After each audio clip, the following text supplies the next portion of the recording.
समादरणीय दर्शकबिन नमस्ते। ABC watch कार्यक्रममा स्वागत छ। म विकास आचार्य।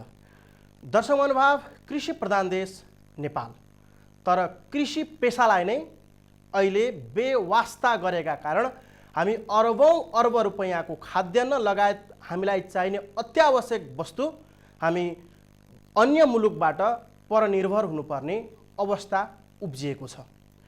कोरोना भाइरसको कहर पछि अहिले नेपालमा पनि कृषि पेशालाई केही हदसम्म बढावा दिने गरी नीति तथा कार्यक्रम बजेट ल्याइएको छ। यसका कारणले पनि अब कृषि पेशामा युवाहरूको संलग्नता लगायत मुलुकैभरिबाट कृषिलाई बढावा दिनको लागि लाग्ने विश्वास पनि राखिएको छ। यस अवस्थामा गण्डकी प्रदेशमा कृषि कसरी अगाडि बढाइन्छ, गण्डकी प्रदेशले भर्खरै मात्रै नीति तथा कार्यक्रम तथा बजेट पनि सार्वजनिक गरेको छ, जसमा कृषिलाई कतिको प्राथमिकतामा राखिएको छ र कृषि पेशालाई बढावा दिन के गर्नुपर्छ भन्ने तरिकाका विज्ञहरूसँगको छलफलमा आजको यो बहस केन्द्रित रहनेछ। आजको बहसमा गण्डकी प्रदेशमा कृषिको प्राथमिकता, अवसर र चुनौती भन्ने विषय पनि मुख्य मूलधारमा राखेर आज म कुरा गर्दैछु। हामीसँग हुनुहुन्छ गण्डकी प्रदेशका भूमि व्यवस्था, कृषि तथा सहकारी मन्त्री लेखबहादुर थापा। मन्त्रीज्यूलाई म कार्यक्रममा स्वागत गर्न चाहे। मन्त्रीज्यू, स्वागत छ कार्यक्रममा। हजुर नमस्ते, धन्यवाद छ। त्यस्तै हामीसँग हुनुहुन्छ वार्ताकै क्रममा आज यो विषयमा कुरा गर्नका लागि उद्धव अधिकारी, संस्थापक अध्यक्ष कृषि समूह महासंघ। म उद्धव अधिकारी सरलाई पनि कार्यक्रममा स्वागत गर्न चाहे। उद्धव सर, स्वागत छ। नमस्कार। नमस्कार। म आजको यो वार्तालाप सुरु गर्छु। सबैभन्दा सुरुमा म मन्त्रीज्यूबाट सुरु गरेँ। मन्त्रीज्यू, भर्खरै मात्रै तपाईँहरूले नीति तथा कार्यक्रम बजेट सार्वजनिक गर्नुभयो। तपाईँ त्यहाँ स्थित भूमि व्यवस्था, कृषि तथा सहकारी मन्त्री भएको हिसाबमा नीति तथा कार्यक्रम कस्तो आयो, कृषिको लागि बजेटको प्राथमिकता कस्तो आयो, समग्र गण्डकी प्रदेशलाई अब कृषिमा एकदमै आत्मनिर्भर बनाउनको लागि र कृषि पेशालाई बढावा दिनको लागि के कस्ता कार्यक्रम आए, छोटकरीमा यहाँबाट आजको वार्ता सुरु गरौँ। धन्यवाद छ।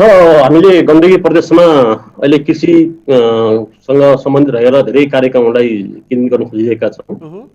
मुख्य गरी कोभिडको कारणले गर्दा अहिले स्वास्थ्य क्षेत्र नै पहिलो प्राथमिकतामा चाहिँ हामीले कार्यक्रमलाई केन्द्रित गरेका छौँ र छलफलको दृष्टिकोणबाट, नीति योजना कार्यक्रम दृष्टिकोणबाट कृषिलाई पनि अहिले अर्को प्रायोरिटीमा राखिएको छ र सँगसँगै चाहिँ भौतिक पूर्वाधार निर्माणको कार्यक्रमलाई त्यत्तिकै चाहिँ अहिलेको कार्यक्रममा पनि चाहिँ व्यवस्थित ढङ्गले अगाडि बढाइएको अवस्था छ। मुख्य गरी हामीले गण्डकी प्रदेशमा अहिले कोभिड-19 को कारणबाट कृषिमा चाहिँ स्वरोजगार हुन चाहने युवाहरू जो विदेशमाबाट नेपाल फर्किँदै हुनुहुन्छ, नेपालमा बेरोजगार हुनुहुन्छ, आफ्नो रोजगारी गुमाउनु भएको छ, उहाँहरूको निम्ति भनेर चाहिँ एउटा कार्यक्रमलाई केन्द्रित गरिरहेका छौँ। अनि साना व्यवसायीहरूलाई पनि हामीले सहयोग गरेर उठाउनुपर्छ भन्ने कार्यक्रम पनि हामीसँग छ अहिले। र बाँझो जग्गाको उपयोग गर्ने कुरा, त्यसपछि तरकारी खेती गर्ने किसानलाई प्रोत्साहन गर्ने कुरा, अनि कृषि तथा पशुपन्छी बिमा कार्यक्रमलाई प्रोत्साहित गर्ने कुरा र हामीले 100% चाहिँ बिमाको कार्यक्रम अगाडि बढाउन खोजिरहेका छौँ। धान, मकै, भटमास जस्ता उत्पादन र आलु जस्तो उत्पादन क्षेत्रमा चाहिँ आत्मनिर्भर बन्नको निम्ति केही महत्त्वपूर्ण कार्यक्रमलाई अगाडि बढाएका छौँ। सँगै यो उत्पादनको निम्ति जो बिउ उत्पादक किसानहरू हुन्छन् उहाँलाई चाहिँ हामीले चाहिँ उन्नत बिउ उत्पादन गर्ने किसानलाई चाहिँ हामीले 50% अनुदान गर्ने कार्यक्रमहरू राखिरहेका छौँ।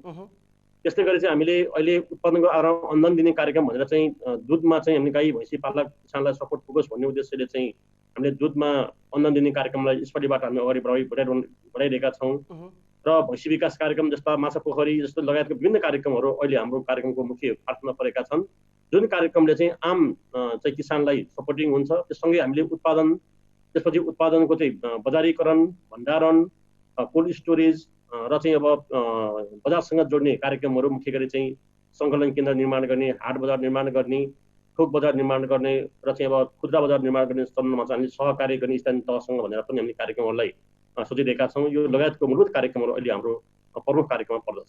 मन्त्रीज्यू, जस्तै कि मैले अलिकति कुरा यहाँ के जोड्न चाहेँ भने प्रदेश गण्डकी प्रदेशको आय आर्जनको प्रमुख स्रोत भनेको एउटा पर्यटन पनि हो, जहाँ चाहिँ नेपालीहरू अर्थात् विदेशीहरू पनि वा तेस्रो मुलुकबाट, भारतबाट सयनको सङ्ख्यामा, हजारौँ लाखौँको सङ्ख्यामा त्यहाँ पर्यटन घुम्न जाने एउटा उत्कृष्ट गन्तव्य मध्येको एक पनि पर्छ गण्डकी प्रदेश। तर यो जुन महामारी पश्चात अहिले जुन यो टुरिज्ममा चाहिँ एकदमै ठुलो झड्का पनि लागेको छ, यस अन्तर्गत कृषिमा जुन तरिकाले तपाईँहरूले अहिले कार्यक्रमहरू नीति तथा कार्यक्रमहरू ल्याउनुभयो, जुन तरिकाले बजेट छुट्याउनु भयो, के विचार गर्नुभएको छ? यो 1 वर्षभित्रमा जुन हामीले सोचेको लक्ष्य चाहिँ मिट हुन्छ भन्ने तरिकाले तपाईँहरूले सोच्नु भएको छ? होइन, हामीले पहिलो कुरा चाहिँ विदेशबाट आउने युवाहरूलाई कृषिको सेक्टरमा नै मुख्य गरी चाहिँ उत्पादनमा लगानी गर्न कोसिस गरौँ, उहाँलाई आवश्यक पर्ने तालिमहरू चाहिँ प्रदान गरौँ, उहाँको इच्छाहरू पनि के छन् त्यसलाई पनि बुझौँ। सँगै हामीले चाहिँ अब उहाँको चाहिँ आकाङ्क्षाहरूलाई हामीले चाहिँ पुँजीगत अनुदान दिने कार्यक्रमहरू, अन्य कार्यक्रमहरू सँग हामीले जोडिन चाहिरहेका छौँ। र मुख्य गरी पहिलो कुरा के गर्नु जरुरी छ भने जस्तै चाहिँ अब अहिलेको समसामयिक अवस्थाबाट हेर्नुहुन्छ भने चाहिँ भोलि चाहिँ महामारीसँगै हामीले चाहिँ ठुलो भोकमरीको सम्भावना पनि हामी देखिरहेका छौँ। नेपाललाई चाहिँ भोकमरीबाट मुक्त गर्नको निम्ति अथवा भोकमरीबाट चाहिँ हामीले बचाउनको निम्ति हामीले उत्पादनमै केन्द्रित गर्नुपर्छ भन्ने मलाई लाग्छ। यो आधारबाट हामीले उत्पादनको निम्ति आवश्यक पर्ने प्रविधिहरू, उत्पादनको निम्ति आवश्यक पर्ने बिउ बिजनहरू, उत्पादनको निम्ति आवश्यक पर्ने चाहिँ फसल खेतीको निम्ति आवश्यक पर्ने बेर्नाहरू, त्यस्तै गरी चाहिँ विभिन्न किसिमको चाहिँ पशु पन्छी पालनहरू, मत्स्य पालन लगायतको कार्यक्रममा हामीले चाहिँ एउटा आधार रूपमा उत्पादनमा सपोर्टिङ गर्ने। दोस्रो कुरा भनेको चाहिँ उहाँको उत्पादनलाई चाहिँ बजारसम्म ल्याउनको निम्ति पहल कदम लिने। तेस्रो कुरा भनेको चाहिँ हामीले उत्पादनलाई चाहिँ प्रशोधन गर्ने। चौथो कुरा भनेको चाहिँ उत्पादनलाई चाहिँ हामीले चाहिँ एउटा भ्यालु चेनको माध्यमबाट विकास गरेर हामीले चाहिँ एउटा स्थानीय बजार, त्यसपछि जिल्ला स्तरीय र चाहिँ प्रदेश स्तरको बजार, राष्ट्रिय बजार र अरू सन्दर्भमा चाहिँ हामीले इन्टरनेसनल बजार पनि चाहिँ विकास गर्न सकिन्छ कि भन्नेसम्मको विषयलाई चाहिँ हामीले टार्गेट बनाएर कार्यक्रम अगाडि बढाउन चाहिरहेका छौँ। र यो हाम्रो उत्पादनलाई चाहिँ उद्योगसँग जोड्नुपर्छ।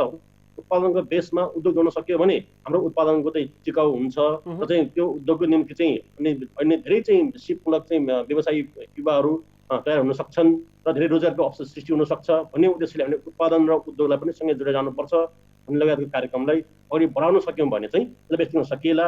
यसको अलावा चाहिँ हामीले चाहिँ अबको सन्दर्भमा चाहिँ हामीले उत्पादनकोलाई जोड गर्दै पर्यटनको क्षेत्रमा पनि हामी त्यत्तिकै एग्रो चाहिँ टुरिज्मको पनि विकास गर्न सकिन्छ भन्ने हिजोले पनि हामीले केही मजबुत कार्यक्रमहरूलाई हामीले अगाडि बढाउन चाहिरहेका छौँ। हस् मन्त्रीज्यू, तपाईँलाई मैले केही क्षण रोकेँ। म आज हामीसँग वार्ताकै क्रममा अर्का एकजना कृषि क्षेत्रका अति प्रबुद्ध व्यक्तित्व हुनुहुन्छ, उद्धव अधिकारी।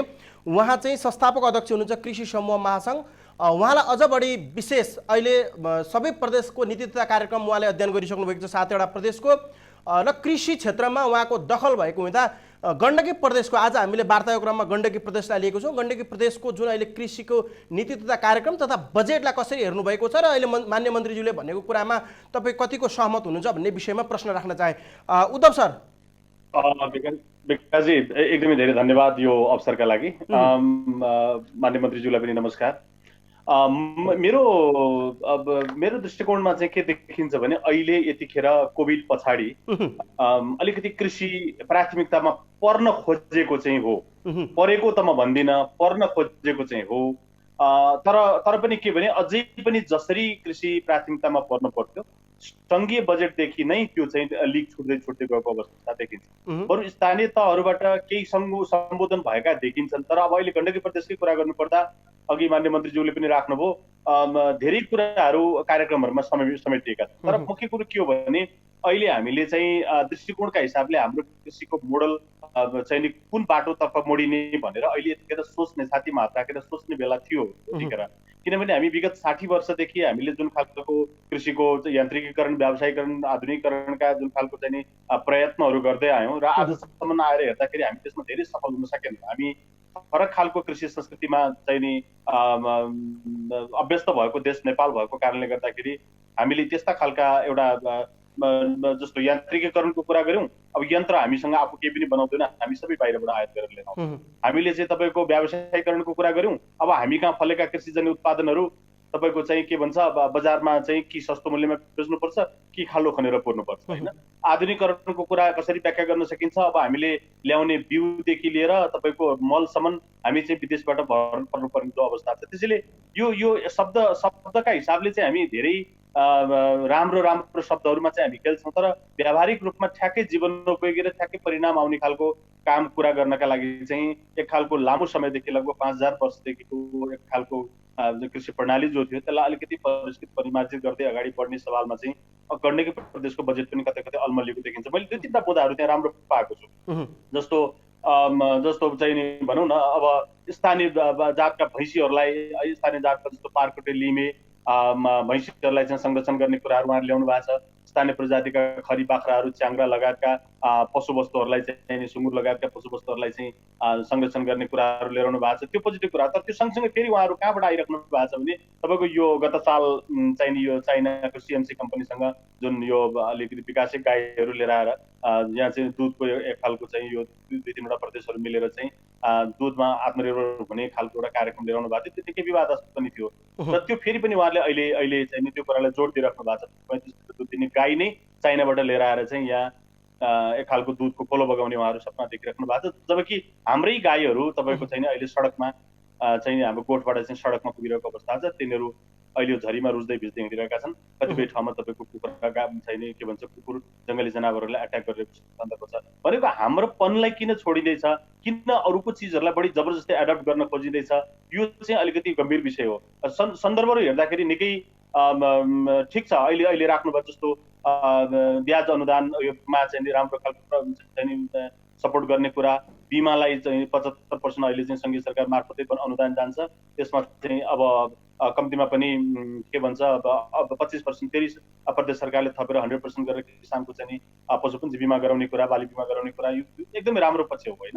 अब यो बिउमा 50% अनुदान दिने कुरा। तर अब यसको कार्यान्वयनको अवस्था बिउ भनेको अब अहिले 95% भन्दा बढी बिउहरू चाहिँ हामी विदेशबाट आयात गरिरहेका छौँ। त्यो बिउले अब त्यही बिउ किसानले प्रयोग गर्छ।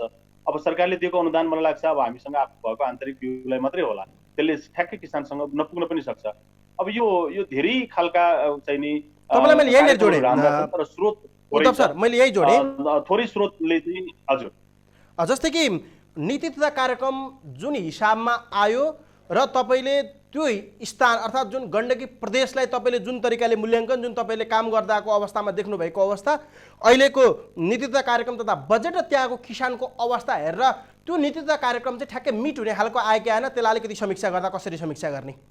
अब यस्तो छ अब सरकारले एनाउन्स गरेका कार्यक्रमहरू किसानका लागि कामै लाग्ने छैनन् भनेर म दाबी गर्दिनँ। त्यो शीर्षकहरू हेर्दाखेरि तपाईँको त्यो राम्रो छ। जस्तो सब विदेशबाट फर्किएका युवाहरूलाई स्वरोजगार बनाउने कुरा होइन, तपाईँको ऋण बिमाहरूमा चाहिँ सरकारको प्रत्यक्ष उपस्थिति रहने कुरा होइन, यो एकदमै यो राम्रो पक्ष हो होइन। यसलाई तर के भने अझै यो चाहिँ के भने पहिला कृषिको डिस्कोर्स नै कुन लिने भन्ने कुरामा चाहिँ अब हाम्रो सङ्घीय सरकारदेखि प्रदेश सरकार र स्थानीय सरकारहरू पनि अलिकति अब चाहिँ घोत्तिनु पर्ने बेला आएको छ। हामी किन पनि फेरि हामी अर्कोपटक यसै गरी तपाईँ हामी बसेर छलफल गर्दै गर्दा फेरि पनि के त हाम्रो चाहिँ गण्डकी प्रदेशमा योभन्दा अगाडिको आयात भइरहेको कृषि उत्पादनहरू घट्छ त? हामीले देखेको सपनाहरू जस्तो लगभग उहाँको 3 अरब 16 करोड चान्सुन कति बजेट छ, त्यो त्यत्रो खर्च गरिरहँदाखेरि त्यसले चाहिँ के चाहिँ प्रतिफल देला? हाम्रो चाहिँ भनेको विदेशबाट फर्केका युवाहरूले कतिको रोजगार प्राप्त गर्न सक्नु होला?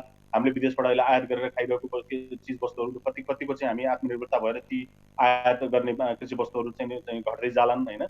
यो विषयहरूमा चाहिँ अलिकति बढी ध्यान दिनु जरुरी छ। र अर्को चाहिँ जस्तो 2-3टा छुन नसकेको पाटोको कुरा गर्छु म गण्डकी प्रदेशको लागि। एउटा चाहिँ बाँदरको सवालमा त्यहाँ चाहिँ निकै ठुलो अहिले चाहिँ समस्या छ होइन। त्यो सवालमा अलिकति सम्बोधन गर्ने, त्यसलाई क्षतिपूर्तिहरू उपलब्ध गराउने कुरा अलिकति गण्डकी प्रदेशको बजेटमा आइदिए हुन्थ्यो भन्ने चाहिँ आम किसानहरूको चाहिँ खालको चासो छ।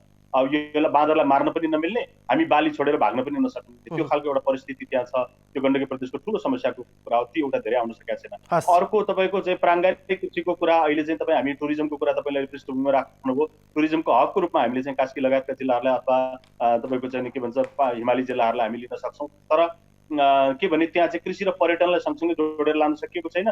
कृषि र पर्यटनलाई जोड्ने सेतु भनेको फेरि पनि प्राङ्गारिक कृषि हो। प्राङ्गारिक कृषिलाई चाहिँ नि तपाईँको अहिले प्राङ्गारिकको प पनि उच्चारण गरेको छैन गण्डकी प्रदेशले। त्यो यदि प्राङ्गारिक र चाहिँ कृषि जोडेर जाने भने त्यसले स्वाभाविक रूपमा पर्यटनलाई पनि सँगसँगै लिएर जान सक्थ्यो होला। मैले केही छिन रोके हजुरलाई, पुनः जोड्छु तपाईँलाई।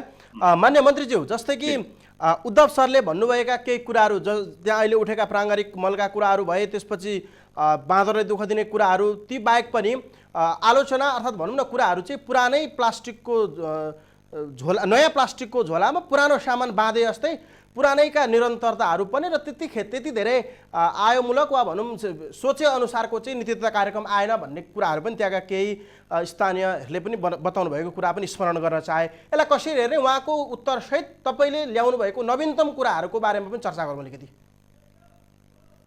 हामीसँग लेखबहादुर थापा भूमि व्यवस्था तथा कृषि सहकारी मन्त्री गण्डकी प्रदेशको हुनुहुन्छ र हामीसँग अर्का अतिथिको रूपमा उद्धव अधिकारी संस्थापक अध्यक्ष कृषक समूह महासङ्घ हुनुहुन्छ।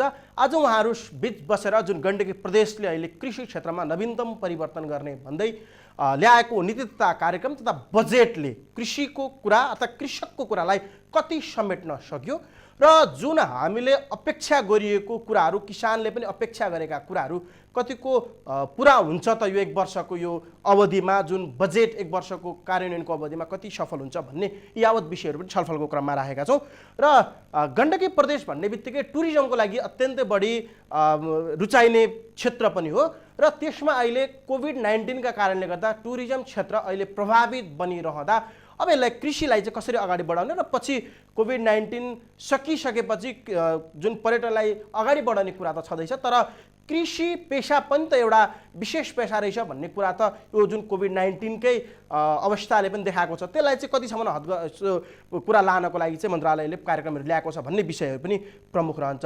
मान्य मन्त्रीज्यू, तपाईँले अघि उद्धव सरले भन्नुभएका केही कुराहरू त सुन्नुभयो होला। उहाँले कुरा राख्नुभएको अनुसार चाहिँ प्राङ्गारिक मलका कुराहरू भए जुन प्राङ्गारिक मललाई चाहिँ बढावा दिएर लाने कुराहरू जुन बाँदरले दुःख दिने कुराहरू छन् अहिले पनि त्यो बन्दुक पड्काएर कतिसम्म बस्ने वा त्यसको दीर्घकालीन केही कुराहरू केही छ कि भन्ने खालको पनि कुरा र त्यहाँ हामीले कोही व्यक्ति 1-2 जना कृषकहरूसँग पनि कुरा गर्दाखेरि वा त्यहाँको त्यो कृषि सम्बन्धी चासो राख्ने सँग पनि हामीले कुरा राख्दा चाहिँ नयाँ प्लास्टिकको झोलामा पुरानै सामान राखे जस्तो चाहिँ कार्यक्रम आयो भन्ने कुराको समीक्षा गर्नुभएको छ। यो यसलाई चाहिँ कसरी चिर्नुहुन्छ र नयाँ नवीनतम कार्यक्रम के ल्याउनु भएको छ अलिकति यसको बारेमा पनि चर्चा गरौँ। मान्य मन्त्रीज्यूलाई सोधे यो प्रश्न मैले। मन्त्रीज्यू, मैले उद्घोष अघि पनि गरिरहेको छु। हामीसँग लेख सर अलिकति केही कुरा रह्यो उहाँलाई भन्नुपर्ने। हामीसँग मान्य मन्त्रीज्यू अहिले प्रविधिको उच्चतम प्रयोग गर्दै हामीले बोलिरहँदाखेरि उहाँ डिस्कनेक्ट हुनुभएको छ। हामी पुनः ल्याउँछौँ। जस्तै कि समग्र अहिले किसानको अवस्था चाहिँ कस्तो छ, मैले उद्धव अधिकारी सरलाई सोधेँ किसानको अवस्था चाहिँ कस्तो पाउनु भएको जुन गण्डकी प्रदेशमा? विकासजी, अहिले किसानको रियल किसानको अवस्था जहाँको त्यहीँ छ। ऊ चाहिँ एक खालको पहिचानको खोजीमा छ, स्वाभिमानको खोजीमा छ। ऊ चाहिँ एक खालको आफ्नो आफ्नो आफ्नो स्पष्ट पहिचान नभएकै कारणले गर्दा सामाजिक रूपमा अपहेलित महसुस गर्नु परेको अवस्था छ। उसका बाली वस्तुहरू सहज रूपमा बजारमा चाहिँ बिकिरहेको छैन। बाली वस्तु उत्पादन गर्ने एक खालको वातावरण सहज रूपमा सिर्जना हुन सकेको छैन। यी यावत समस्याहरूसँग जुझ्दै चाहिँ नि तपाईँको प्रकृति र चाहिँ नि तपाईँको कृत्रिम रूपमा सिर्जित विविध खालका समस्याहरूसँग जुझ्दै किसान अगाडि बढिरहेको छ। किसानको मनोबल दिनानुदिन खस्किदो अवस्थामा छ विकासजी। अब यसलाई बढाउनुको विकल्प छैन। बरु कृषि छोडेर अन्य पेसामा गएका मान्छेहरू बिस्तार कृषितर्फ आकर्षित हुने र बरु निश्चित समयपछि उहाँहरू बाहिरिने क्रम जारी छ। तर कृषि पेसामै लामो समयदेखि संलग्न रहँदै आएका मान्छेहरू चाहिँ हरेक एङ्गलबाट चाहिँ निराशा छन्। उहाँहरू चाहिँ निरुत्साहित हुनुहुन्छ। उहाँहरूको सम्मानमा चाहिँ नि निकै ठुलो चोट पुगेको छ। उहाँहरूलाई चाहिँ अगाडि ल्याउनका लागि धेरै चाहिँ नि अझै कसरत गर्न बाँकी छ। किन भनेर तपाईँले प्रश्न राख्नुभयो भने अहिले भर्खरै तपाईँको कोभिडका कारणले गर्दा तपाईँको अरबौँ रुपियाँको किसानहरूको चाहिँ क्षति भएको छ। तपाईँको कुनै पनि सरकारले अहिले तपाईँको 753 761 वटा सरकार छन्। ती कुनै पनि सरकारहरूले कोभिडका कारणले भएको क्षतिहरू किसानको खेतबारीमा गोठमा खोरमा कति क्षति भयो भन्दा तथ्याङ्क सङ्कलन गर्ने समेत जाँगर चलाउनु भएको छैन। जसको क्षति भयो सक्यो। त्यो किसान चाहिँ नि तपाईँको ऊ जिउँदो छ या चाहिँ ऊ कतै कुनै कारणले गर्दा ऊ चाहिँ यही आफ्नो घाटा भएको कारणले गर्दा ऊ चाहिँ उसले जीवन त्याग गरिसक्यो। त्यो पनि कसैलाई सरोकार छैन। अब यस्ता धेरै खालका इस्युहरू छन् र किसान चाहिँ एकदम उच्च मनोबलका साथ काम गर्न सक्ने अवस्थामा आजका दिनमा छैन। जस्तै केन्द्रीय सरकारले ल्याएका कुराहरू जुन छ, तपाईँले 7 वटा प्रदेशको पनि त्यो नीति तथा कार्यक्रमहरू पढ्नुभयो। एक हिसाबले लेखाइको हिसाबमा चाहिँ कृषि पेसालाई त्यो हदसम्म पुर्याउँछु भनेर एउटा जुन परिकल्पना गरिएको छ त्यो लेखाइमा चाहिँ ठिकै छ। त्यो हेर्दाखेरि सबैले चाहिँ उत्साहजनक नै मनाउने अवस्था छ। तर पनि जुन व्यवहारत्व लागु हुने कुरामा चाहिँ अझै पनि त्यो गर्न नसकिनुमा चाहिँ के फ्याक्टर्सहरू हुनसक्छ यसले एफेक्ट गर्ने जुन कृषि पेसालाई चाहिँ अहिले पनि त्यो स्थान दिइरहेको छैन? कारण चाहिँ के हुनसक्छ? अब यस्तो छ, यसलाई चाहिँ पहिला कुरो त अहिले तपाईँले मैले तपाईँलाई एकदम बुझ्ने भाषामा मैले के भनौँ भने तपाईँलाई एकछिनपछि के खान इच्छा छ तपाईँले भन्नुभयो भने चाहिँ ठिक हुन आउँछ, सुल्टो बाटो हुन आउँछ। अब मैले तपाईँलाई चाहिँ नि ल भनौँ न एउटा कुनै नन भेज आइटम चाहिँ ल विकासजीलाई मनपर्छ होला भनेर मैले तपाईँलाई सिफारिस गरेँ भने बाइ द वे तपाईँ चाहिँ भेजिटेरियन हुन सक्नुहुन्छ होइन, अथवा तपाईँलाई त्यो मन नपर्न सक्छ। अहिले चाहिँ कस्तो नि योजना छनौट प्रक्रियाहरू पनि चाहिँ नि तपाईँको झन् यो अहिलेको जनसङ्घीयताको चाहिँ नि स्पिरिट अनुसार स्थानीय तहसम्म चाहिँ विभिन्न खालका सरकारहरू चाहिँ बनिरहँदाखेरि झन् योजना छनौट प्रक्रियामा झन् किसानहरूको संलग्नता सम्बन्धित सरकारहरूको संलग्नता झन् कम हुँदै आएको अवस्था छ होइन। यसले गर्दाखेरि के हुन्छ भने अब पढ्दाखेरि त योजनाहरू राम्रै देखिन्छन्, तर ठ्याक्कै व्यवहारमा कार्यान्वयन हुने सवालमा चाहिँ फेरि पनि एकदमै ठुलो शङ्का गर्नुपर्ने ठाउँहरू छन् होइन। जस्तो अहिले म यहाँलाई भनौँ किसानहरूको हकमा कुरा गर्नु पर्दाखेरि किसानको पहिचानै हुन सकेका छैन। हेर्नुहोस् अब अहिले भन्नुहोस् न ल गण्डकी प्रदेशकै चाहिँ हामीले यहाँ छलफल गरिराख्दाखेरि उहाँहरूको बजेटमा केही अनुदानका कार्यक्रमहरू छन्, केही सेवा सुविधाका कार्यक्रमहरू छन्। अब त्यहाँ रियल किसान को भनेर चिन्नैलाई हामीलाई गाह्रो छ। अनि हरेक कार्यक्रमहरू सरकारले केही गर्न खोजेको देखिन्छ, तर त्यो चाहिँ फेरि पनि गलत मान्छे कहाँ पुग्ने र फेरि पनि भोलि विवादास्पद भएर चाहिँ फर्किनु पर्ने अवस्थामा हामी पुग्छौँ। त्यसैले किसानको पहिचान हुनु जरुरी छ, को रियल किसान हो। त्यसपछि किसानको वर्गीकरण हुनु जरुरी छ, वर्गीकरणको आधारमा परिचय पत्र पाउनु जरुरी छ र परिचय पत्र सँगसँगै उसलाई चाहिँ सामाजिक सुरक्षासँग जोडेर लिएर जान सक्यो भने बल्ल कृषिले चाहिँ एक खालको मेनस्ट्रिम समाज छ। तर अब अहिले गण्डकी प्रदेशको कुरा गर्ने हो भने तपाईँको किसान परिचय पत्र, किसान वर्गीकरण परिचय पत्रको कुरा छुटेको छ, यो कुरा आउनै सकेको छैन त्यहाँभित्र। अर्को कुरा तपाईँको चाहिँ कृषि प्राविधिकहरूको कुरा। अहिले हेर्नुहोस् यी देशमा प्रधानमन्त्री को छ, आम किसानहरूलाई खासै चासोको विषय होइन।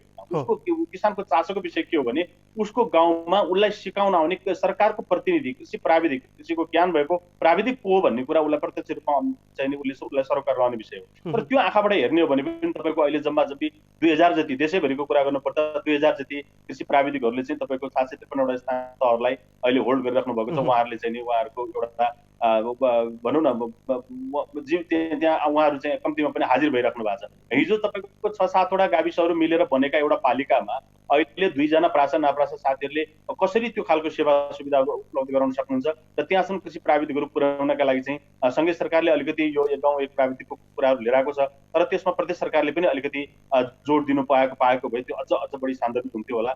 त्यो कुरा चाहिँ गण्डकी प्रदेशले छुटाएको छ। अरू केही प्रदेशहरूले चाहिँ तपाईँको यो जस्तो 3 नम्बरले चाहिँ बागमती प्रदेशले स्वयंसेवीहरूको कुरा लिएर आएको छ होइन, अलिकति फरक खालका प्राविधिकहरू हायर गर्ने कुराहरू जस्तो कि तपाईँलाई मैले यही सोधेँ उद्धव सर, सबै स्थानीय तहले नीति तथा कार्यक्रम लिएर आउँदैछ जुन बजेट मार्फत कृषिलाई नै अहिले प्राथमिकता दिने भन्ने कुराले अहिले जुन आइरहेको कुरा छ। प्रदेशले पनि आफ्नो काम सकेको छ, जहाँ कृषिलाई कोभिड-19 को नियन्त्रण पछाडि कृषि नै प्राथमिकतामा परेको विषय छ। सङ्घको पनि ठ्याक्कै हामीले बजेट नीति तथा कार्यक्रम पनि हेऱ्यौँ जसमा चाहिँ स्वास्थ्य पछाडि कृषि नै मुख्य रहेको छ। यो हिसाबमा पनि अबको दिनमा चाहिँ जुन हामीले योभन्दा अगाडि देखेको अर्थात् हेरेको भन्दा चाहिँ फरक नीति तथा कार्यक्रम बजेट विनियोजन भएको हुँदा अब केही परिवर्तन हुन सक्ने आश कतिको राख्नुहुन्छ? होइन, म आशा पर्सेन्टमा भन्नुहुन्छ भने म 10% आशा राख्न सक्छु होइन। अब अहिलेबाट ठ्याक्कै अब अलिकति परिवर्तन होला, अब चाहिँ के होला भनेर। अब अहिले बरु सरकारको नीति कार्यक्रम भन्दा नि परिस्थितिले आम जनचेतनामा भएको विकासले गर्दा तपाईँको पाँचौँको सङ्ख्या घटेको छ। तपाईँको मान्छेहरू कोभिडबाट भाग्दै गाउँ पुग्दै गर्नुभएका हाम्रो दाजुभाइ दिदीबहिनीहरूको कारणले गर्दाखेरि तपाईँको अहिले बाँझा जमिनहरू बिस्तार अहिले मान्छेले जे हुन्छ त्यति रोकिराख्नु भएको छ। अरू एउटा कुरा, अर्को कुरा तपाईँको पोजिटिभ कुराबाट हेर्नुहुन्छ भने हाम्रा विदेशीका दाजुभाइ दिदीबहिनीहरू बिस्तार नेपाल फर्किँदै हुनुहुन्छ। हाम्रो बहसको विषय के हुन्थ्यो भने हाम्रो कृषि चाहिँ वृद्धहरू चाहिँ तपाईँको महिलाहरूको काँधमा पऱ्यो, युवाहरू चाहिँ विदेशी भन्ने खालको हामी बहस गर्ने गर्थ्यौँ। अहिले चाहिँ कम्तीमा पनि त्यो अवस्थालाई चाहिँ पोजिटिभली हेर्ने हो भनेदेखि चाहिँ अब युवा जनशक्ति फेरि पनि नेपाल फर्किँदैछ। तर के भने उहाँहरूलाई हामी कतिको अल्झाउन सक्छौँ। अघि माननीय मन्त्रीज्यूले सम्बोधनमा अलिकति केही कुरा राख्नुभयो, कृषिलाई उद्योगसँग जोड्नुपर्छ भन्नुभयो, तर मलाई नीति कार्यक्रममा त्यो शब्द त्यो आइदिएको कस्तो राम्रो हुन्थ्यो। तपाईँको कृषिलाई उद्योगमा नजोडेसम्म हामीले चाहिँ अब फर्किँदै गरेका यो 10औं लाख युवाहरूलाई हामीले चाहिँ नि अब यहाँ इन्गेज गराउन सक्ने अवस्था देखिँदैन। त्यसैले अब कृषिलाई जो चाहिँ उद्योगसँग जोड्ने कुराहरू पनि सँगसँगै लिएर जान सकिन्छ होला। अब समग्रमा हेर्दाखेरि शब्दहरू ठिक छन् सर, शब्दहरू र राखेका कार्यक्रमहरू ठिक छन्। कतिपय जस्तो शङ्कास्पद कुराहरू, जस्तो अहिले भनौँ न गण्डकी प्रदेशकै कुरा गर्नु पर्दाखेरि तपाईँको उहाँहरूले सङ्कलन केन्द्र, प्रशोधन केन्द्र, शीत भण्डार, चिस्यान केन्द्र, आधुनिक चाहिँ पशु बच्चाला लगायतका सबै कार्यक्रमहरू गर्ने भन्नुभएको छ। लगभग 11 जिल्लामा उहाँहरूले कार्यक्रम गरिराख्दाखेरि उहाँहरूले लगभग 6 करोड 41 लाख रुपियाँ पैसा राख्नु भएको छ। भनेको त्यो त्यो त्यो चाहिँ कस्तो भने 6 करोड भनेको त त्यो एउटै परियोजनामा पनि चाहिँ ठिक्क हुने खालको बजेट हो नि त, खासै ठुलो बजेट त होइन। विषयहरू हेर्दाखेरि चाहिँ आहाल धेरै कुराहरू परेको छ है त्यसमा। किसान केन्द्र, सङ्कलन केन्द्र, प्रशोधन केन्द्र, शीत भण्डार, आधुनिक पशु पत्सालय सबै पर्यो भनेर भन्न त सकिन्छ। तर फेरि बजेटबाट हेर्ने हो भने फेरि पनि तपाईँको 6 करोड 44 लाख भने चाहिँ नि 41 लाख भने चाहिँ फेरि पनि बजेटबाट हेर्ने पनि एकदम कम हो। त्यसैले अब यो शब्द अब अहिले शीर्षक मात्र हेरेर जाने हो भने चाहिँ यसमा हामीले कहीँ पनि कमेन्ट गर्ने ठाउँ छैन।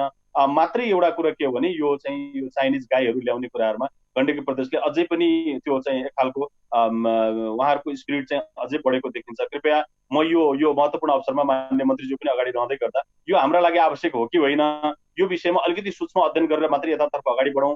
हामीसँगै भएका तपाईँको एकातिर यहाँहरूले चाहिँ मुख्यमन्त्री जलवायु अनुकूलन चाहिने कार्यक्रम पनि सञ्चालन भएको छ, अर्कोतिर चाहिँ हामी विदेशबाट चाहिँ जहाज चढाएर गाई लिएर आउने कुरा त्यो कति व्यापारीको हामीसँगै पनि 30-35 लिटर दुध दिने गाईहरू हामीले नेपालमा चाहिने अहिले भइसकेका छन्। तिनीहरूलाई अलिकति विकास गरौँ, अलिकति यो अनुसन्धानहरू मार्फत तिनीहरूलाई अलिकति विकसित बनाउँदै लिएर जाउँ। तर गाई नै ल्याउने कुरा चाहिँ अलिकति अव्यावहारिक हुन्छ जस्तो लाग्छ मलाई। यो धेरै बहस छलफल पनि भएको योभन्दा अघिल्लो पटक। त्यसैले केही कुराहरू छुटेको, जस्तै कृषि पर्यटनको कुरा अघि यहाँले पनि जोड्नुभयो विकासजीले। तर कृषि पर्यटनमा पोखराले अथवा कास्कीले चाहिँ धेरै गर्न सक्छ। कृषि पर्यटनमा विशेष गरेर प्राङ्गारिक कृषिलाई सँगै जोडेर लिएर जाने भने कृषि पर्यटनको ठुलो सम्भावना छ, त्यो छुटेको छ। र अहिले म अर्को कुरा पनि स्मरण गराउँ, तपाईँको नेकपाको चाहिँ तपाईँको पार्टीको घोषणापत्रलाई मात्रै हेर्ने भने आगामी 10 वर्षभित्र उहाँले चुनाव ताका आगामी 10 वर्षभित्र प्राङ्गारिक कृषिलाई नेपाललाई चाहिँ प्राङ्गारिक देश बनाउने भनेर उहाँले एनाउन्स गर्नुभएको छ, उहाँले घोषणापत्रमा उल्लेख गर्नुभएको छ। तर आज पनि तपाईँको चाहिँ के भन्छ प्राङ्गारिक कृषि कयौँ प्रदेश सरकारहरूको कार्यक्रममा परेको छैन, सङ्घीय सरकारको कार्यक्रममा पनि त्यो पर्न सकेको छैन। त्यसैले यसको सुरुवात कहीँ न कहीँबाट गर्नु पर्यो।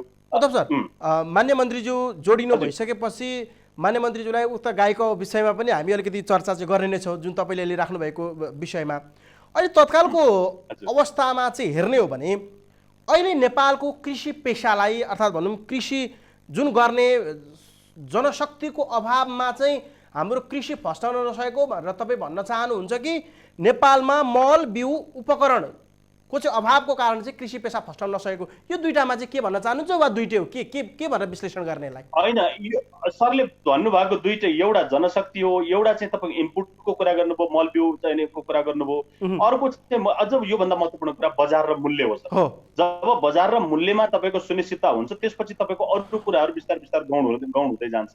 यहाँ चाहिँ किसानले आफ्नो बुताले पनि चाहिँ निकै खेतीपाती गरिरहेको छ, उहाँहरूले राम्रो उब्जाउ गरिराख्नु भएको छ। तर के भन्दाखेरि अन्तिममा बजारमा लगेर चाहिँ जतिखेर त्यसले 2 रुपियाँ पाउने दिन आउँछ त्यसपछि उसले चाहिँ एक खालको त्यो चोरेर ल्याएको जस्तो एउटा चोरले चाहिँ खेप्नुपर्ने जस्तो चाहिँ व्यवहार तपाईँको बजारबाट खेप्नुपर्ने अवस्था छ। त्यसैले यो जनशक्तिको कुरा पनि यहाँले राख्नुभयो, यो जेन्युन कुरा छ। अहिले जनशक्तिको पनि अभाव हुँदैछ, मान्छेहरूले श्रम गर्ने बानी बिस्तारै हराउँदै गएको छ।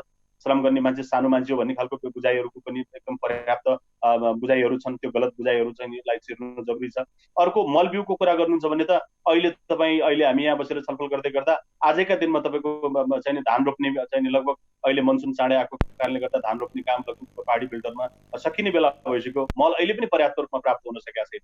अब मलको अवस्था त्यस्तो छ। बिउ अहिले सरसापट मात्रै गरेर चलाएका छन् आम किसानहरूले, बिउको अवस्था त्यतिकै क्रिटिकलले आएको छ। जनशक्तिहरू पर्याप्त मात्रामा छैन, एकदम सही हो। प्रविधिको कुरा जति गरे पनि हामीसँग त्यो एउटा ट्र्याक्टर बाहेक अरू त्यस्तो खालको प्रविधिहरू हामीले पर्याप्त मात्रामा चाहिँ तपाईँको पुर्याउन पनि सकेका छैन र त्यो एक खालको दिगो पनि हुन सकेका छैन। हामीले भूकम्प ताके पाडेका धेरै प्रविधिहरू अहिले पनि किसानका पोखरमा त्यतिकै त्यो मर्मत हुन नसकेर त्यतिकै बसिरहेको सन्दर्भहरू छ। र यी सबै कुराहरू पनि हुन जायज हुने यहाँले राखेको कुरा। तर योभन्दा पनि महत्त्वपूर्ण कुरा के हो भने उत्पादित कृषि उपजहरूको बजार चाहिँ सुनिश्चित हुने र त्यसले पाउने प्रिमियम, त्यसले पाउने जो मूल्य छ त्यसमा चाहिँ उसले उसको लागत कस्ट नै नउठ्ने जो अवस्था छ र उसले चाहिँ तपाईँको दोस्रो या तेस्रो मुलुकबाट छिमेकी देश या अन्य मुलुकहरूबाट आएको कृषि उत्पादनसँग अन्तर्राष्ट्रिय उत्पादनहरूसँग प्रतिस्पर्धा गर्नुपर्ने जुन खालको बाध्यात्मक अवस्था छ त्यहाँबाट चाहिँ नि बाहिर ननिकाल्ने हो भने, ती बाहिरी उत्पादनहरूलाई निरुत्साहन गरेर हाम्रा आन्तरिक उत्पादनहरूलाई प्रोत्साहन नगर्ने हो भने यो चाहिँ कृषि पेसामा मान्छे लाग्नु सक्छ। अस्ति भर्खरकै घटना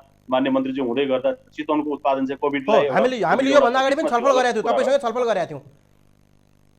हो होइन। त्यसैले अब यो उत्पादनहरू चाहिँ अब होइन अहिले चाहिँ के भन्छ एक ठाउँबाट अर्को ठाउँमा जान नसक्ने मिर्काउनु पर्ने जस्तो भनौँ न। अब अहिले अस्ति एउटा प्रदेशबाट अर्को प्रदेशमा उत्पादन जान सक्ने अवस्था हुँदै पनि त्यहाँ जान सकेन र त्यहाँ फ्याँक्नु पर्यो। निकै राष्ट्रिय मिडियाहरूले यहाँहरूले पनि निकै स्थान दिनु पर्यो त्यसलाई। अब त्यो त्यतिखेर एउटा कोभिडको कारण थियो, एउटा खालको अब त्यो केही थियो, त्यो कारणले गर्दा हुन सकेन। तर त्यहाँ भारतीय उत्पादनहरू सहज रूपमा तपाईँको देशैभरि बिकिराखेका थिए होइन। तर हाम्रा उत्पादनहरू चाहिँ एकअर्काप्रति हामी शङ्का गरेर पनि त्यसलाई धेरै प्रवर्धन गर्न सकेनौँ। र नेपाली उत्पादन चिन्ने एउटा आधार पनि केही न केही हामीले बनाउनु जरुरी छ, किनभने आम नेपालीहरू उहाँहरू स्वाभाविक रूपमा राष्ट्रवादी हुनुहुन्छ र उहाँहरूले आफ्नो नेपाली किसानले उत्पादन गरेको कृषि उपजहरू उहाँहरू खोजी खोजी खान चाहनुहुन्छ। तर कुन नेपाली हो भनेर उहाँले चिन्न सक्नुहुन्न। अब त्यो चिन्ने खालको वातावरण चाहिँ अब राज्यहरूले बनाइदिने एकदम सिम्पल कुराहरूमा हामीले अलिकति ध्यान पुर्याउने हो भने भोलिका दिनहरूमा हाम्रा उपजहरूले बजार पाउने र बजार पाउने सँगसँगै यहाँले भने जस्तो कृषिजन्य उत्पादन बढ्ने, त्यो बाँझा जमिनहरू घट्दै जाने,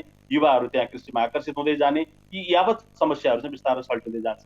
हामीले विभिन्न समयमा भनेको चाहिँ बजारलाई उद्धव सर विभिन्न समयमा यसै कार्यक्रम मार्फत उद्धवजी हामीले यो विभिन्न समयमा यसै कार्यक्रम मार्फत जुन अहिले कृषि उत्पादनहरूले बजार किन पाउँदैनन्, के छ समस्या भनेर कुरा गर्दा पनि निकै धेरै अतिथिहरूले अर्थात् दर्शकहरूसँग पनि हामीले राय बुझ्दा चाहिँ बिचौलियाको चाहिँ हाबी रहेको भन्ने खालको कुराहरू पनि प्रष्ट रूपमा त्यहाँ हामीले सुन्यौँ वा देख्न पायौँ।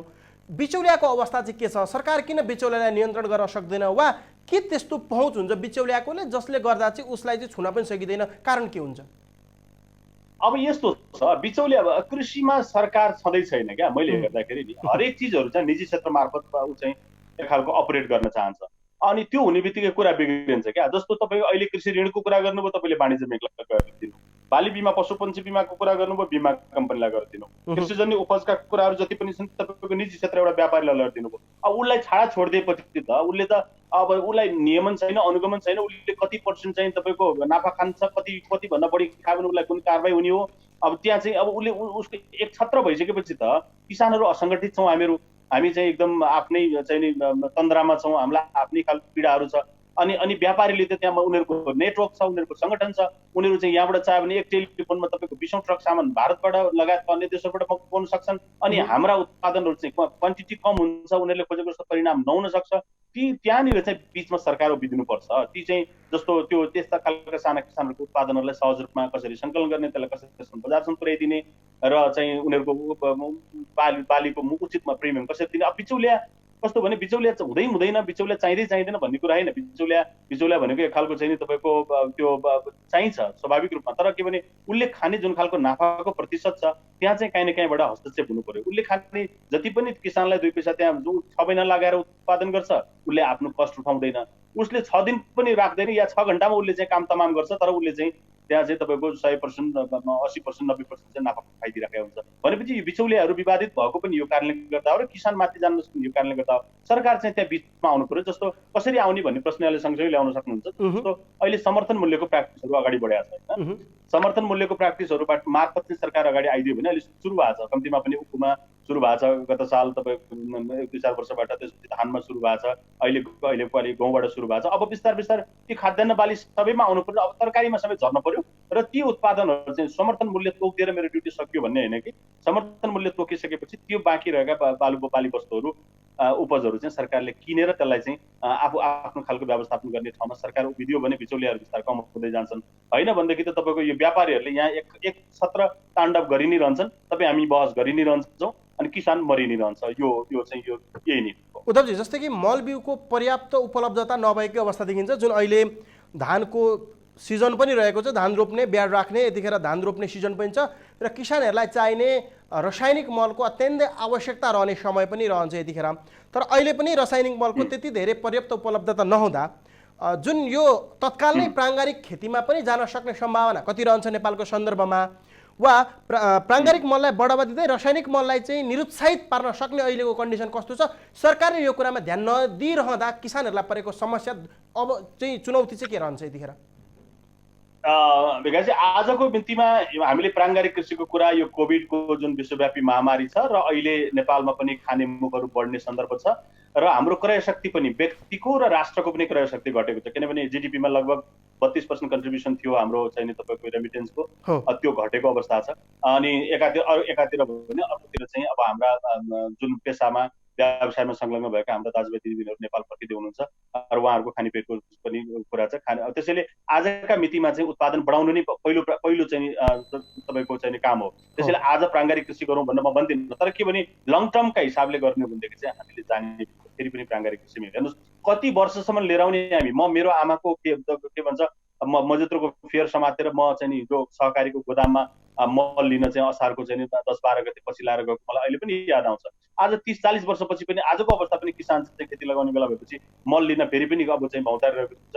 मसँगै तपाईँको धेरै किसान साथीहरूले लाउन मल पाइएन, लाउन मलको लागि केही गरिदिनु पर्यो भनिराख्नु भएको छ। लगभग हामीसँग लगभग 7 लाख 7.5 लाख मेट्रिक टन जति मल आवश्यक पर्छ। अब सरकारसँग अब अहिले चाहिँ तपाईँको मलाई लाग्छ 60-80 हजार मेट्रिक टन भन्दा बढी छ जस्तो मलाई लाग्दैन। भनेको अब यतिले कसरी पुर्याउने? अब यत्रो 8-9 महिनासम्म उहाँहरू के हेरेर बस्नुभयो?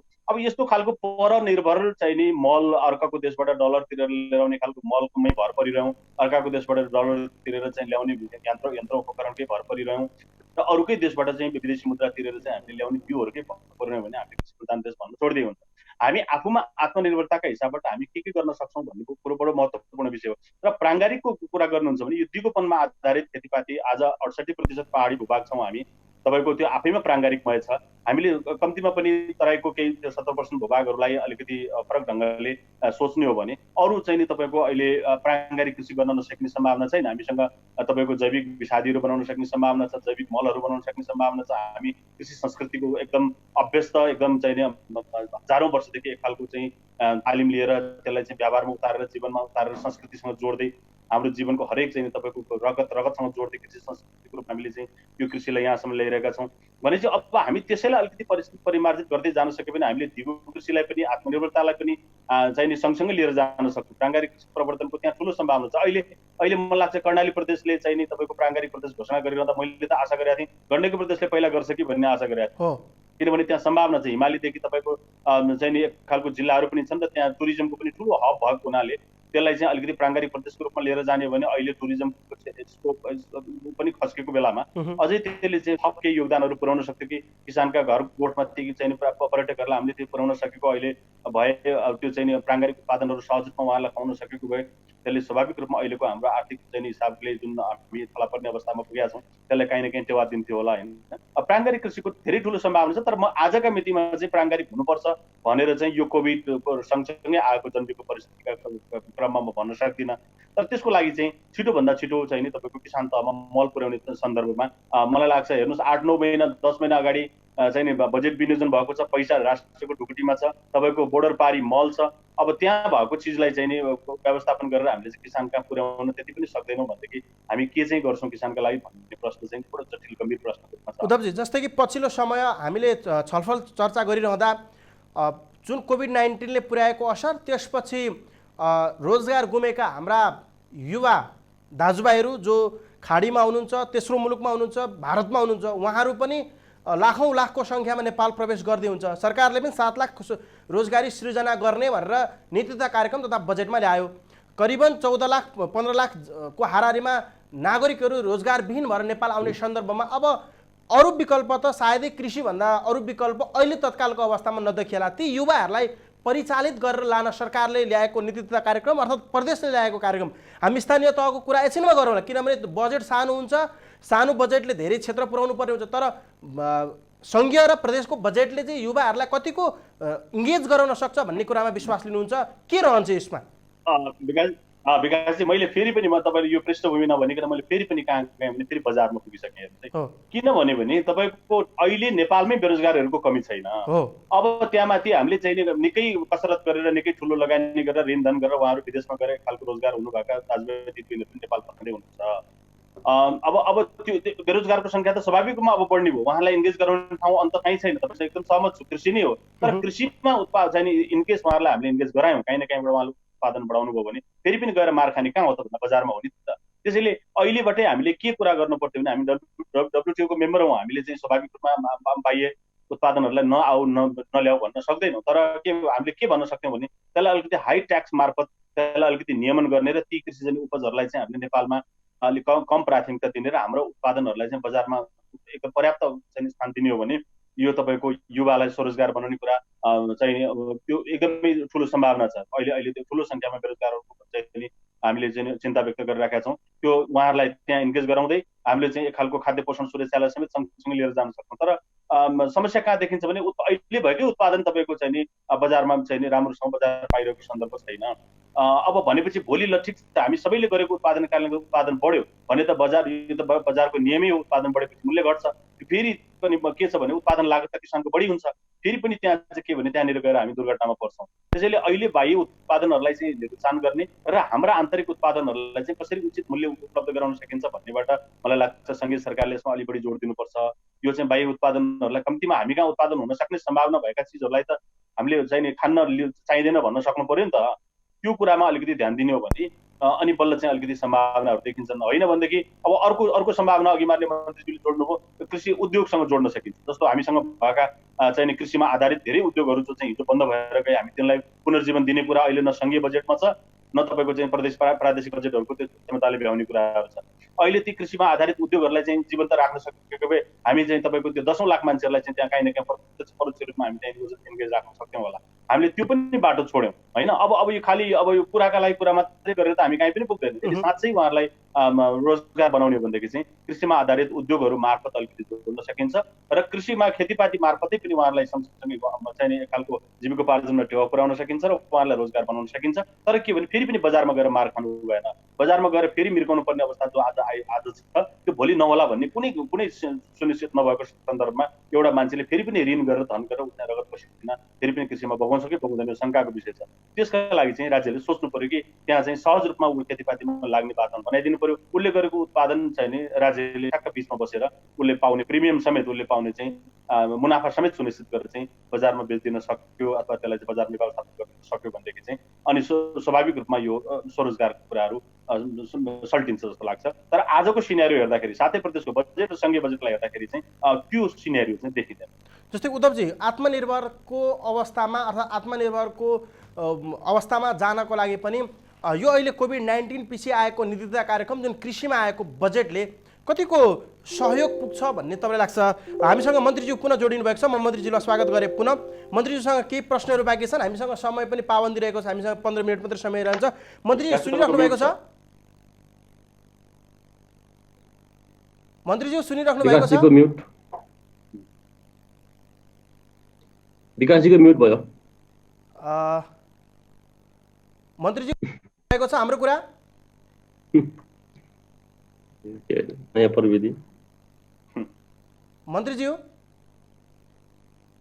हजुर हजुर मन्त्रीज्यू, जस्तै कि अलिकति कुरा गरौँ गण्डकी प्रदेशमा जुन अहिले तपाईँहरूले गर्नुभएको कुरामा अहिले हाम्रो उद्धव अधिकारीज्यूले पनि केही कुरा राख्नुभयो। जुन गाईको कुराहरू ल्याउनु भएको छ, तपाईँले चाइनाबाट गाई ल्याउने कुरा गर्नुभएको छ, जुन व्यवस्थापनको कुराहरूदेखि लिएर हरेक कुरामा आत्मनिर्भरको बाटोतर्फ उन्मुख गराउने कुराहरूदेखि लिएर पर्यटन हब रहेको गण्डकी प्रदेशमा अहिले पनि रासायनिक मललाई निरुत्साहित गर्न सकिरहेको छैन भन्ने अवस्थाको यी हरेक कुराहरूको अहिले हामीले समीक्षा गरौँ। तपाईँले के भन्न चाहनुहुन्छ? अलिकति तपाईँको कुरा जोडौँ यहाँ।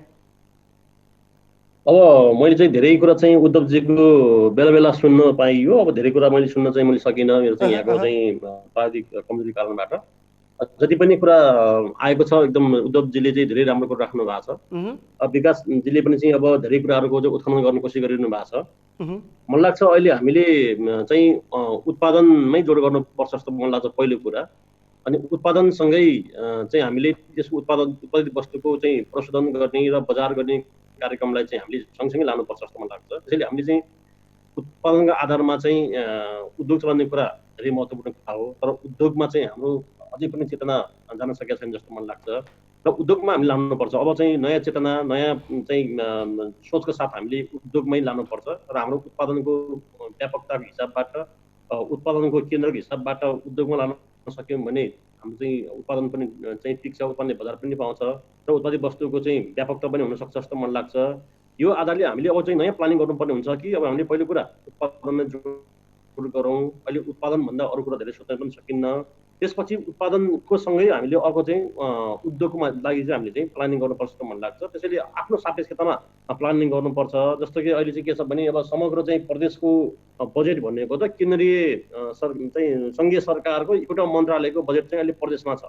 सानो भन्नुहोस् न, सानो चाहिँ बजेट भएको मन्त्रालय एउटा चाहिँ मन्त्रालय भनौँ, कृषि मन्त्रालय भनौँ, केन्द्रीय कृषि मन्त्रालयले दिएको बजेट अहिले सिङ्गो प्रदेशहरूको सबै 7वटा प्रदेशको चाहिँ हेर्नुहुन्छ भने यो केन्द्रीय एउटा सङ्घीय मन्त्रालयको एउटा बजेट चाहिँ सिङ्गो केन्द्र के अरे प्रदेशको चाहिँ सबै मन्त्रालयको अथवा प्रदेशको स्तरको चाहिँ बजेट छ भनिसकेपछि हाम्रो बजेटको पनि पाबन्दी छ र बजेटको आधारबाट हामीले प्लानिङ गर्ने कुरा हो। त्यसले हाम्रो चाहिँ आवश्यकताबाट प्लानिङ गर्नु भन्दा पनि चाहिँ अहिले हाम्रो बजेटको आधारबाट प्लानिङ गर्नुपर्ने स्थिति आएको छ। त्यसले हामी सबै कुरा अहिले व्यस्त गर्न सक्दैनौँ।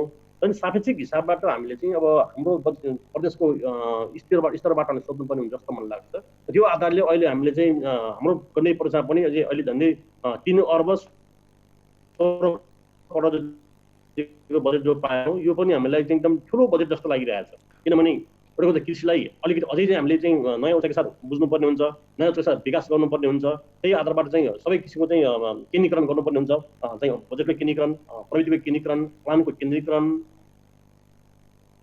र चाहिँ त्यसपछि कार्यक्रमको केन्द्रीकरण र चाहिँ कामको पनि केन्द्रीकरण, कार्यान्वयन पनि केन्द्रीकरण गर्नुपर्ने हुन्छ। त्यसको निम्ति अब हामीले अगाडि बढ्नुपर्छ जस्तो मलाई लागिरहेको छ। त्यो आधारले चाहिँ हामी अहिले अगाडि बढ्दैछौँ। मेरो विचारमा अहिले जति चाहिँ हामीले कार्यक्रम बनाइरहेका छौँ यो कार्यक्रम चाहिँ अहिले हामीले वस्तुवादी कार्यक्रम चाहिँ बनाइ जानुपर्छ जस्तो मलाई लाग्छ। वस्तुवादी भनेको के हो भने चाहिँ अहिले हाम्रो सापेक्षतामा हाम्रो माग के हो, हाम्रो क्षमता के हो, हाम्रो आवश्यकता के हो र हाम्रो हैसियत के हो त्यसबाट चाहिँ प्लानिङ जानुपर्छ जस्तो मलाई लाग्छ।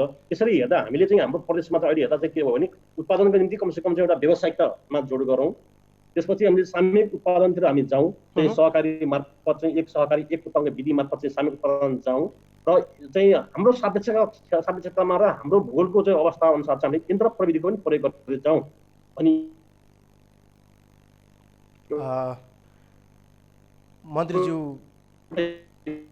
मन्त्रीज्यूसँग हामी जोडिरहेका छौँ।